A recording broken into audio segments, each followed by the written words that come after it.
नमस्कार, आप देख रहे हैं सुपरफास्ट 100 और मैं हूं शीतल राजपूत। नमस्कार, आपके साथ मैं हूं चित्रा त्रिपाठी। बड़ी खबर से करेंगे शुरुआत। कांग्रेस अध्यक्ष सोनिया गांधी ने आज दिल्ली में पहली चुनावी रैली की है। करोल बाग में हुई इस रैली में सोनिया ने अरविंद केजरीवाल पर निशाना साधा। उन्होंने कहा कि सरकार चलाना कोई बच्चों का खेल नहीं है। उन्होंने ये भी कहा कि हम सबको साथ लेकर चलते हैं। दिल्ली की रैली से पहले सोनिया गांधी ने असम के लखीमपुर में जनसभा को संबोधित किया। यहां सोनिया ने बीजेपी पर निशाना साधा और कहा कि विपक्ष नफरत की सियासत करता है। वे ताकते हैं जिन्होंने नफरत और सामाजिक भेदभाव को अपना सियासी कारोबार बना रखा है। सोनिया गांधी ने रैली में ये भी कहा कि मोदी का एजेंडा सिर्फ अपनी तारीफ करना है। सोनिया ने कहा कि मोदी जहां भी जाते हैं सिर्फ अपनी ही तारीफ करते हैं। उधर बीजेपी के प्रधानमंत्री पद के उम्मीदवार नरेंद्र मोदी ने आज महाराष्ट्र से लेकर कर्नाटक तक में धुआंधार रैलियां की। महाराष्ट्र में 3 रैलियां करने के बाद वो बीजापुर पहुंचे। यहां की रैली के बाद वो बेलगाम में भी जनसभा को संबोधित करने वाले हैं। महाराष्ट्र के अमरावती में नरेंद्र मोदी ने कांग्रेस उपाध्यक्ष राहुल गांधी को निशाने पर लिया। मोदी ने कहा कि शहजादे मुझे ही सुबह शाम याद करते रहते हैं और हिंदुस्तान की बात करने की जगह गुजरात का हिसाब मांगते हैं। शहजादे आए थे, आजकल वो सुबह शाम मुझे याद करते रहते हैं और चुनाव हिंदुस्तान का है, हिसाब गुजरात का मांग रहे हैं। मोदी ने कहा कि राहुल गांधी कहते हैं कि गुजरात के विकास मॉडल का गुब्बारा फूटेगा, लेकिन कांग्रेस का गुब्बारा तो गुजरात में उड़ ही नहीं पाया। वो कह रहे हैं गुजरात मॉडल का गुब्बारा फूट जाएगा। अरे गुजरात की जनता ने सच्चाई के सहारे पर निर्णय किया और आपके गुब्बारे को उड़ने ही नहीं दिया। मोदी ने कहा कि राहुल गांधी अपनी मां सोनिया गांधी की बातों को भी गुब्बारे की तरह ही मानते हैं। मोदी ने दावा किया कि सोनिया के नेतृत्व वाले राजीव गांधी फाउंडेशन ने गुजरात को नंबर 1 करार दिया है। राजीव गांधी फाउंडेशन, जिसकी अध्यक्षा आपकी माता जी है, राजीव गांधी फाउंडेशन ने घोषणा की थी कि हिंदुस्तान में सबसे प्रगतिशील कोई सरकार है तो सरकार का नाम गुजरात सरकार है। क्या आप अपनी मां की बातों को भी गुब्बारा मानते हो क्या? हर रैली की तरह नरेंद्र मोदी ने अमरावती में भी कांग्रेस मुक्त भारत का नारा दिया। उन्होंने कहा कि 1857 में अंग्रेज मुक्त भारत का नारा लगता था और आज कांग्रेस मुक्त भारत का वक्त आया है। 1857 का स्वातंत्र संग्राम था, अंग्रेज मुक्त भारत। 2014 का स्वराज्य का संघर्ष है, कांग्रेस मुक्त भारत। अमरावती की रैली में नरेंद्र मोदी ने कहा कि बाल ठाकरे को सच्ची श्रद्धांजलि तभी होगी जब महाराष्ट्र से एक भी कांग्रेस या एनसीपी का सांसद चुनकर दिल्ली न जाए। बार साहब को सच्ची श्रद्धांजलि होगी कि महाराष्ट्र की धरती पर से एक भी कांग्रेस का, एक भी एनसीपी का व्यक्ति चुन करके नहीं आना चाहिए। एनसीपी सुप्रीमो और केंद्रीय कृषि मंत्री शरद पवार पर भी मोदी बरसे। अमरावती की रैली में मोदी ने कहा कि पवार को क्रिकेट पर बोलने की फुर्सत है, लेकिन महाराष्ट्र में मरते किसानों की उन्हें चिंता नहीं है। क्रिकेट के संबंध में तो आए दिन बयान देने के लिए उनको फुर्सत है, लेकिन मरते हुए किसान के लिए चिंता करने के लिए उनको फुर्सत नहीं है। नांदेड़ की रैली में मोदी ने कहा कि उनकी सरकार बनने पर राजनीति के अपराधीकरण पर रोक लगाई जाएगी। उन्होंने फास्ट ट्रैक कोर्ट बनाकर आपराधिक नेताओं पर कार्रवाई करने की बात भी कही। साल भर के अंदर स्पेशल कोर्ट बिठा करके राजनीतिक अपराधियों को सबसे पहले न्याय करेंगे। आम आदमी पार्टी के संयोजक अरविंद केजरीवाल ने अपना चुनाव प्रचार अभियान जारी रखते हुए चंडीगढ़ में रोड शो किया। केजरीवाल का रोड शो राम दरबार इलाके से शुरू होकर कई सेक्टर्स से होते हुए आगे बढ़ा। रोड शो के जरिए केजरीवाल चंडीगढ़ के लोगों से रूबरू हुए।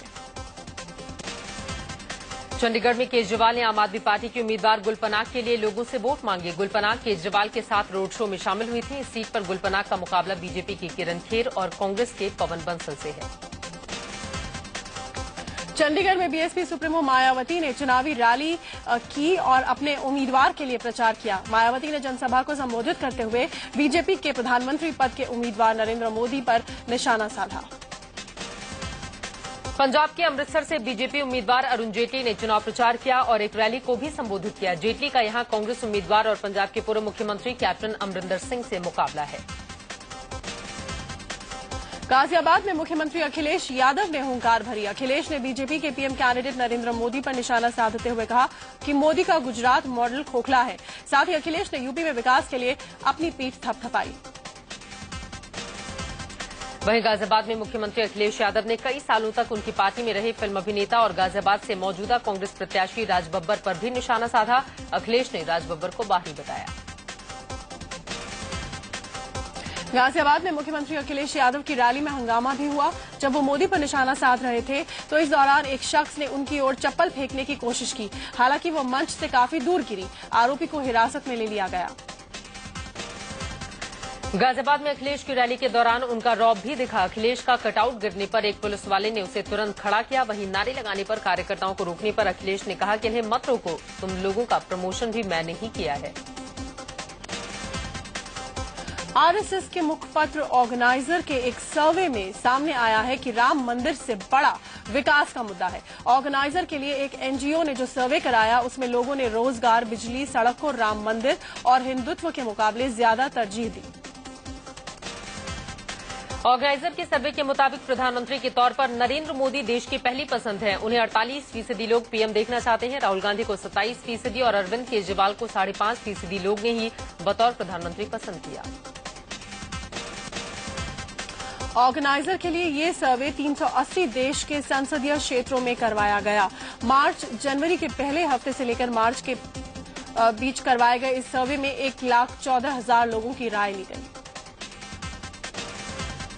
इस बीच आरएसएस प्रवक्ता राम माधव ने कहा है कि आरएसएस कोई चुनावी सर्वे नहीं कराता और ये सर्वे ऑर्गेनाइजर पत्रिका ने करवाया है, जो कि एक स्वतंत्र पत्रिका है और स्वयंसेवकों द्वारा चलाया जाता है। इस बारे में कोई कंफ्यूजन नहीं होनी चाहिए। साबिर अली ने अपनी पत्नी के साथ मिलकर बीजेपी नेता मुख्तार अब्बास नकवी पर हमला बोल दिया। भटकल का दोस्त बताने वाले नकवी के खिलाफ साबिर अली कानूनी कार्रवाई करने की बात कर रहे हैं। इससे पहले उन्होंने आरोपों के सबूत न देने पर मानहानि का केस दर्ज करने की बात कही। साबिर अली की पत्नी यास्मीन ने नकवी से 24 घंटे के अंदर माफी मांगने को कहा है। माफी नहीं मांगने पर यास्मीन ने नकवी के घर के बाहर धरने पर बैठने की चेतावनी दी। आम आदमी पार्टी के प्रवक्ता आशुतोष ने बीजेपी पर निशाना साधा है। आशुतोष ने ट्विटर पर लिखा है, पहले मुतालिक और अब साबिर अली। ये दिखाता है कि बीजेपी कितनी बेचैन है। ये सत्ता में आने की बेचैनी है। बीजेपी ने बागी जसवंत सिंह की छुट्टी कर दी है। पार्टी ने जसवंत को 6 साल के लिए बाहर का रास्ता दिखा दिया है। जसवंत सिंह राजस्थान के बाड़मेर से निर्दलीय चुनाव लड़ रहे हैं। दरअसल जसवंत सिंह बाड़मेर से चुनाव लड़ना चाहते थे। बीजेपी ने जसवंत को किनारा करते हुए कांग्रेस छोड़ बीजेपी में शामिल हुए कर्नल सोनाराम को टिकट दे दिया था, जिससे गुस्साए जसवंत बगावत करके निर्दलीय चुनाव मैदान में उतर गए। वरिष्ठ नेता जसवंत सिंह की पत्नी शीतल कंवर ने बीजेपी के खिलाफ मोर्चा खोल दिया है। उन्होंने पूर्व अध्यक्ष नितिन गडकरी पर निशाना साधते हुए लिखा है कि जब वो उनसे मिलेंगी तो लड़ेंगी, कि जब निकालना था तो उन्हें पार्टी में लिया ही क्यों। वहीं जसवंत सिंह की पत्नी ने बीजेपी पर निशाना साधते हुए कहा कि अब बीजेपी उनकी नजरों से गिर गई है। साथ ही उन्होंने कहा कि जसवंत सिंह को मुलायम सिंह समेत कई नेताओं ने टिकट का ऑफर दिया था, लेकिन वो निर्दलीय ही चुनाव लड़ेंगे। तेलंगाना में बीजेपी अकेले ही लोकसभा और विधानसभा का चुनाव लड़ेगी। सीटों के बंटवारे को लेकर टीडीपी के साथ बीजेपी की बात नहीं बनी, जिसके बाद बीजेपी की तेलंगाना यूनिट ने अकेले ही चुनाव लड़ने का ऐलान किया। टीडीपी ने बीजेपी को तेलंगाना की 35 विधानसभा और 8 लोकसभा सीटें देने का प्रस्ताव दिया था, लेकिन बात नहीं बनी और अब बीजेपी तेलंगाना क्षेत्र की सभी 17 लोकसभा सीटों और 119 विधानसभा सीटों पर उम्मीदवार खड़े करेगी। और वहीं दूसरी ओर कांग्रेस सहारनपुर से अपने उम्मीदवार इमरान मसूद के अब बचाव में उतर आई है। इमरान मसूद को लेकर कांग्रेस ने चुनाव आयोग को चिट्ठी लिखी है, जिसमें मसूद की उम्मीदवारी रद्द नहीं करने की अपील की गई है। नरेंद्र मोदी को मार डालने की धमकी देने वाले सहारनपुर से कांग्रेस उम्मीदवार इमरान मसूद को 14 दिन के लिए न्यायिक हिरासत में भेजा गया है। पुलिस ने गिरफ्तारी के बाद शनिवार को मसूद को देवबंद की एसजीएम कोर्ट में पेश किया। इससे पहले कांग्रेस उपाध्यक्ष राहुल गांधी ने विवादित बयान को लेकर इमरान मसूद का बचाव किया था। उन्होंने कहा कि मसूद ने ये भाषण 6 महीने पहले तब दिया था जब वो कांग्रेस में थे ही नहीं। उन्होंने कहा कि ये कांग्रेस की सोच नहीं है। शिवसेना प्रमुख उद्धव ठाकरे ने सहारनपुर से कांग्रेस उम्मीदवार इमरान मसूद को चेतावनी दी है। उद्धव ने कहा कि आप मोदी को मारोगे तो क्या हम मूक दर्शक बने रहेंगे। उन्होंने कहा कि हम शिवसैनिक लड़ने से नहीं डरते। गाजियाबाद में योग गुरु बाबा रामदेव ने एक बार फिर से राहुल गांधी और सोनिया गांधी के खिलाफ जहर उगला है। उन्होंने कहा है कि मां बेटे बगैर सुरक्षा के लोगों के बीच पहुंच गए तो उनका बुरा हाल हो जाएगा। यदि आदरणीय सोनिया गांधी जी और राहुल गांधी जी से लेकर के कांग्रेस के शीर्ष नेतृत्व की सिक्योरिटी हटा ली जाए तो वो शायद एक कदम भी जनता के बीच आगे नहीं बढ़ सकते। जनता में इतना गुस्सा है। बिहार के मुख्यमंत्री नीतीश कुमार ने औरंगाबाद में चुनावी सभा में नरेंद्र मोदी पर निशाना साधा। उन्होंने कहा कि मोदी को महिमा मंडित करने के लिए अरबों रुपए खर्च किए जा रहे हैं। नीतीश कुमार ने यह भी कहा कि मोदी को उनसे चिढ़ है। उन्होंने कहा कि मोदी को बिहार, नीतीश और मुसलमानों से खासतौर पर चिढ़ है। बीजेपी के राष्ट्रीय अध्यक्ष राजनाथ सिंह ने असम में चुनावी रैली को संबोधित किया। असम के करीमगंज में उन्होंने बीजेपी उम्मीदवार के लिए वोट मांगे। अपने भाषण में राजनाथ ने केंद्र और राज्य सरकार पर निशाना साधा। बीजेपी नेता और नागपुर से लोकसभा के उम्मीदवार नितिन गडकरी ने 272 सीटें जीतने का दावा किया है। टिकट बंटवारे के बाद यूपी के पूर्वांचल की कई सीटों पर हो रहे विरोध की वजह से बीजेपी अपने उम्मीदवार बदल सकती है। खबर है कि जौनपुर, चंदौली, भदोही, गाजीपुर, बलिया और देवरिया समेत कई सीटों पर उम्मीदवार बदलने पर विचार किया जा रहा है। वाराणसी में बीजेपी उम्मीदवार नरेंद्र मोदी के केंद्रीय चुनाव कार्यालय की जगह तय कर ली गई है। सेवाश्रम बिल्डिंग में कार्यालय का उद्घाटन 1 अप्रैल को बीजेपी प्रदेश प्रभारी अमित शाह करेंगे। मोदी को पीएम बनाने के लिए बीजेपी ने महिलाओं के लिए पार्टी चुनाव चिन्ह कमल का फूल के आकार की बिंदी, इयर रिंग्स, स्कार्व्स, स्टोल, दुपट्टे और ज्वेलरी लॉन्च की है। फिलहाल ये सारी चीजें पार्टी कार्यालय में मिलेंगी। बाद में पूरी दिल्ली में स्टॉल लगेंगे। इंदौर में बीजेपी की महिला कार्यकर्ताओं ने अपने हाथों पर पार्टी के चुनाव चिन्ह कमल की मेहंदी रचाई। चुनावी मेहंदी के इस खास आयोजन में सैकड़ों महिलाओं ने हिस्सा लिया। दिल्ली के चांदनी चौक से कांग्रेस उम्मीदवार और केंद्रीय मंत्री कपिल सिब्बल ने रोड शो किया। खुली जीप में सिब्बल कई इलाकों से गुजरे और लोगों से वोट देने की अपील की। वहीं बीएसपी सुप्रीमो मायावती और बीजेपी के पीएम उम्मीदवार नरेंद्र मोदी पर आपत्तिजनक बयान देने के मामले में यूपी की कैराना लोकसभा सीट से एसपी प्रत्याशी नाहिद हसन के खिलाफ केस दर्ज किया गया है। दरअसल शामली में समाजवादी पार्टी के कैराना से लोकसभा प्रत्याशी नाहिद हसन ने मायावती और मोदी पर आपत्तिजनक बयान दिया था। उन्होंने जो कहा था वो इंडिया न्यूज आपको सुना भी नहीं सकता। कानपुर से समाजवादी पार्टी के लोकसभा उम्मीदवार सुरेंद्र मोहन अग्रवाल ने बीजेपी उम्मीदवार मुरली मनोहर जोशी पर चुटकी लेते हुए कहा कि जोशी कई जगह से चुनाव लड़ चुके हैं, इसलिए जोशी जनता को अपना अगला ठिकाना भी बता दें। छत्तीसगढ़ के धमतरी में आम आदमी पार्टी के टिकट पर चुनाव लड़ रहे गायक से नेता बने लक्ष्मण मस्तूरिया ने प्रचार में ताकत झोंक दी है। उन्होंने भरोसा दिया है कि लोगों ने जिस तरह उनके गीतों को पसंद किया है वैसे ही वो उन्हें सपोर्ट भी करेंगे। दिल्ली से चलते फरीदाबाद में रूठे कांग्रेसी कार्यकर्ताओं को मनाने के लिए कांग्रेस ने बैठक का आयोजन किया, जिसमें एआईसीसी के सचिव और हरियाणा प्रभारी आशा कुमारी ने भी नाराज कार्यकर्ताओं से एकजुट होने की अपील की। कांग्रेस ने लोकसभा चुनाव के लिए 7 उम्मीदवारों की नई लिस्ट जारी की है। इसमें गुजरात से 3, राजस्थान, छत्तीसगढ़, यूपी और तमिलनाडु से एक उम्मीदवार का नाम घोषित किया गया है। गुजरात के भरूच से जयेश पटेल को पार्टी ने अपना उम्मीदवार बनाया है। वहीं सूरत से नौशाद देसाई को और नवसारी से मकसूद मिर्जा को मैदान में उतारा गया है। कांग्रेस ने यूपी के हमीरपुर से प्रीतम सिंह को टिकट दिया है। वहीं छत्तीसगढ़ के रायपुर से सत्यनारायण शर्मा को उम्मीदवार बनाया गया है। राजस्थान के भरतपुर से डॉक्टर सुरेश चंद्र यादव और तमिलनाडु के विल्लुपुरम से श्रीमती के रानी को पार्टी ने प्रत्याशी बनाया है। असम के चिरांग में गैंगरेप के बाद एक लड़की की हत्या का सनसनीखेज मामला सामने आया है। गैंगरेप के आरोप में पुलिस ने 14 लड़कों को गिरफ्तार किया है। पुलिस के मुताबिक कुछ लड़के मछली पकड़ने गई लड़की को अगवा कर जंगल। असम के चिरांग में गैंगरेप के बाद एक लड़की की हत्या का सनसनीखेज मामला सामने आया है। गैंगरेप के आरोप में पुलिस ने 14 लड़कों को गिरफ्तार किया है। पुलिस के मुताबिक कुछ लड़के मछली पकड़ने गई लड़की को अगवा कर जंगल ले गए, जहां उन्होंने उसके साथ गैंगरेप किया। गैंगरेप के बाद लड़की की हत्या कर दी गई। इस घटना के बाद जिले में तनाव का हालात है। यूपी के कानपुर में एक बदमाश ने एक महिला को जिंदा जलाकर मौत के घाट उतार दिया। आरोपी ने महिला के घर में घुसकर उसे रेप की कोशिश की। साउथ दिल्ली के हौस खास इलाके में 35 साल की एक महिला के साथ गैंगरेप का मामला सामने आया है। पीड़ित महिला की शिकायत पर पुलिस ने केस दर्ज कर लिया है। महिला की निशानदेही पर पुलिस ने 2 आरोपियों को गिरफ्तार कर लिया। दिल्ली निजामुद्दीन में बीती रात 2 लड़कियों को ऑटो से खींचकर कार में बिठाने की कोशिश की गई। निजामुद्दीन के पेट्रोल पंप के पास ये लड़कियां ऑटो से जा रही थीं।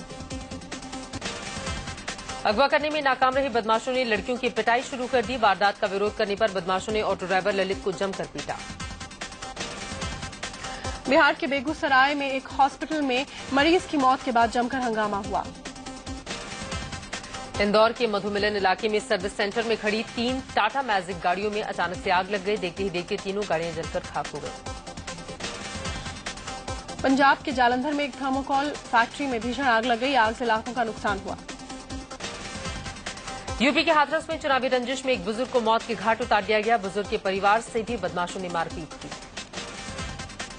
दिल्ली में तेज रफ्तार ने अपना कहर बरपाया है। मॉडल टाउन इलाके में एक ट्रक ने बाइक को टक्कर मार दी। राजस्थान के अलवर का रहने वाला सिपाही अजेंद्र अपनी ड्यूटी खत्म कर देर रात घर लौट रहा था। एक बाइक सवार से लिफ्ट लेकर लौटते वक्त यह हादसा हुआ। दिल्ली में बीती रात अक्षरधाम के पास रेत से भरा एक ट्रक पलट गया। ये ट्रक नोएडा से पंजाबी बाग जा रहा था। इलाहाबाद के फूलपुर इलाके में एक बेकाबू ट्रक ने टाटा मैजिक गाड़ी को जोरदार टक्कर मार दी। सड़क हादसे में 3 लोगों की मौत हो गई।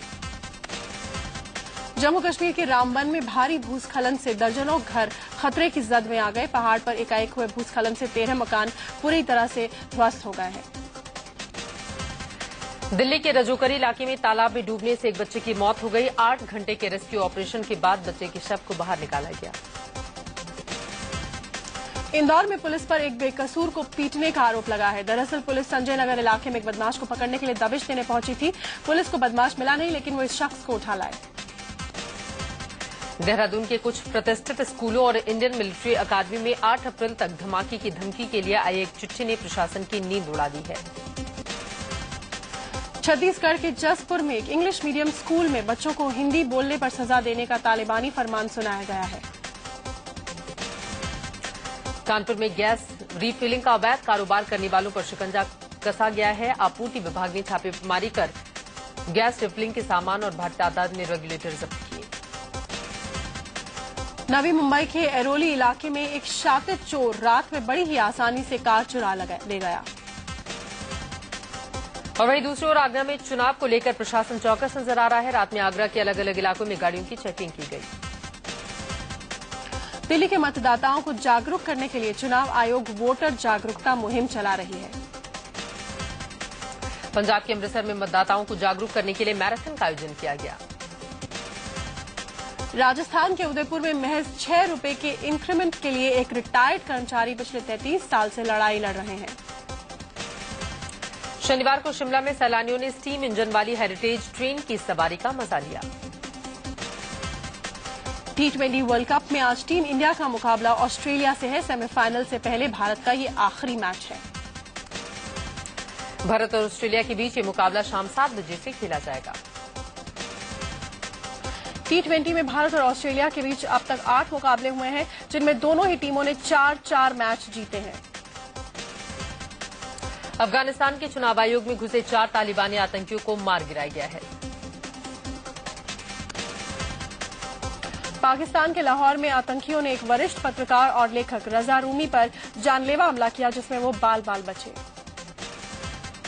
वेनेजुएला की राजधानी काराकस में सरकार के खिलाफ लोगों ने जमकर हंगामा किया और आगजनी की।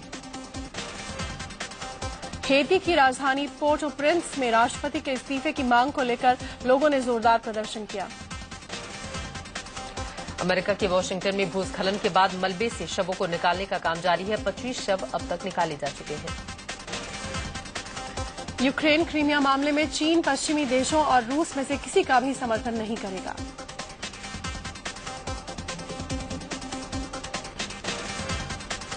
वर्ल्ड रिकॉर्ड बनाने के लिए लोग क्या क्या नहीं करते, लेकिन जर्मनी के तमीरू जेगई ने कुछ ऐसा किया कि हर कोई हैरत में पड़ गया। बैसाखी के सहारे विकलांग जेगई ने हाथों से चलकर 100 मीटर की दौड़ महज 56 सेकंड में पूरी कर एक नया रिकॉर्ड बना दिया। स्विट्जरलैंड के बेसल में एनुअल ट्रेड शो के दौरान 329 करोड़ की घड़ी प्रदर्शित की गई। इस घड़ी में 110 कैरेट का डायमंड लगा है। घड़ी का नाम हेलुसिनेशन है। स्टार प्लस पर आमिर खान के शो सत्यमेव जयते का आज आखिरी एपिसोड प्रसारित किया गया। इस एपिसोड में आमिर खान देश के नेताओं का सच सामने लेकर आए। आमिर ने लोगों से वोट जरूर डालने और सही शख्स का चुनाव करने की अपील की। टीवी सीरियल जोधा अकबर पर बंद होने का खतरा मंडराने लगा है। सीरियल में जोधा बाई का किरदार निभाने वाली परिधि शर्मा ने निर्देशक संतराम वर्मा पर यौन उत्पीड़न का आरोप लगाया है। साथ ही उन्होंने सीरियल छोड़ने का भी ऐलान कर दिया है।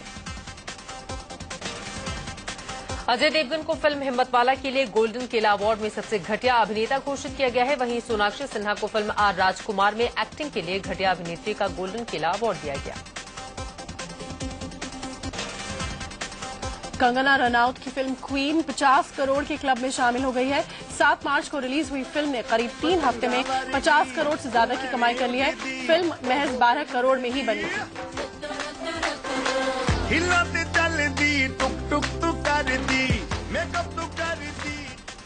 बॉलीवुड की क्वीन कंगना रनौत अब बड़े पर्दे पर मां का किरदार निभाने वाली हैं। खबर है कि संजय घोष ने अपनी फिल्म दुर्गा रानी सिंह में कंगना को साइन किया है, जिसमें वो एक विकलांग लड़की की मां का रोल निभाएंगी। बॉलीवुड के सुपरस्टार सलमान खान स्पोर्ट्स पर आधारित एक फिल्म को प्रोड्यूस करना चाहते हैं। उन्होंने कहा कि खेल को बढ़ावा देने की जरूरत है और स्पोर्ट्स को फिल्मों के जरिए अच्छे से प्रमोट किया जा सकता है। रजनीकांत की फिल्म कोचा दियान अब 1 मई को रिलीज होगी। पहले ये फिल्म 11 अप्रैल को रिलीज होने वाली थी। तो बाहर से ही नहीं, भीतर से भी कोचा दियान है वही खून। अमोल गुप्ते की आने वाली फिल्म हवा हवाई का ट्रेलर जारी किया गया है। फिल्म में अमोल के बेटे पार्थो गुप्ते लीड रोल में है। साथ ही साकिब सलीम भी अहम भूमिका में है।